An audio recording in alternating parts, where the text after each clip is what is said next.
Grammy suggested we start wearing aprons as often as possible. Free advertising. My paternal grandmother, Anne Buckley, and I were partners in Ruffles Bows, a new Main Street business slated to open on Memorial Day weekend.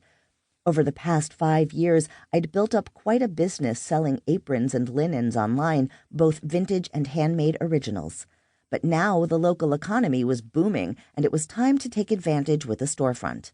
Plus, Grammy needed the distraction after losing her beloved husband, Joe, my papa, 3 months ago.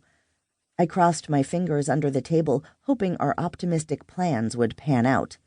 Failure is not an option. My new favorite saying. Nice apron. Sophie appeared at the table, tossing her blonde braid back in a familiar gesture as she set a large mug in front of me. Do you want one? I picked up the mug, eager for that first spectacular sip of latte. I have several similar ones in inventory. Sophie, who wore jeans, a t-shirt, and a sturdy cook's apron tied around her waist, shook her head. I'd better not. It'd get demolished in here for sure. She held up one finger. But maybe I could wear it at home, while Jake makes dinner. This last was said with a sly grin. Her longtime boyfriend was a local lobsterman and complete sweetheart. We hooted and cheered in response. Not only is he hot, but he cooks, too, Madison sighed. I wish I could meet someone like him. She wrinkled her button nose, brown eyes dancing. After I get tired of keeping my options open.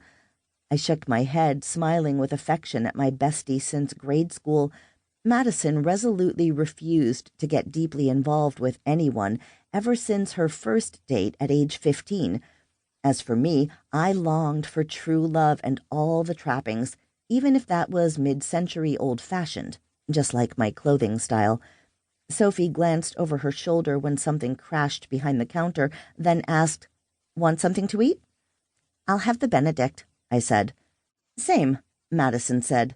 We're going over to the new shop after. The new home of Ruffles Bows.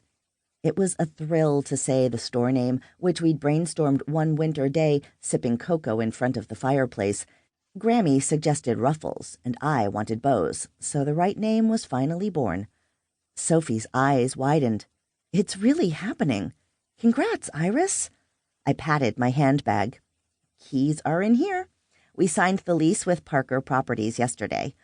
The property management office was located in a 19th century sea captain's mansion overlooking the harbor. It had been lovingly restored, unlike our brick storefront on 33 Main Street, which needed tons of work. Another crash echoed, and Sophie glanced over again. I'd better scoot, but good luck with the building. It's a beauty.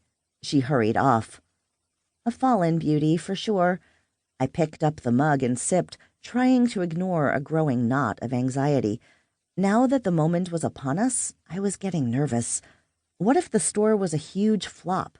Not only would I lose money, but Grammy's nest egg was at risk as well. She'd insisted on investing a chunk of my grandfather's life insurance. But the building has potential, right? I asked Madison, needing a shot of reassurance. Tons of potential. Madison pulled out her phone. Did you see the page I made for display ideas? Madison ran her own marketing company, and her brilliant sense of design and good taste extended to interior design. She handed over the phone. There are some built-in glass cases and shelves already. Maybe I should paint them. My memory of the former store was gloomy, dark wood and a water-stained tin ceiling. Oh, and light fixtures hanging on wires. Those needed to go. Or be fixed. A fresh and clean look will really set off the fabrics. Madison pointed to cabinets painted a pure, lovely white. Keep the hardwood floor as is and add pops of color in seasonal displays. My excitement grew as I visualized the refreshed space. I'm thinking of using old wardrobes and freestanding cabinets to add an antique touch, too. I planned to paint them a soft green, a favorite vintage color, or leave them natural. Perfect. Madison leaned back to allow a server to place her breakfast on the table.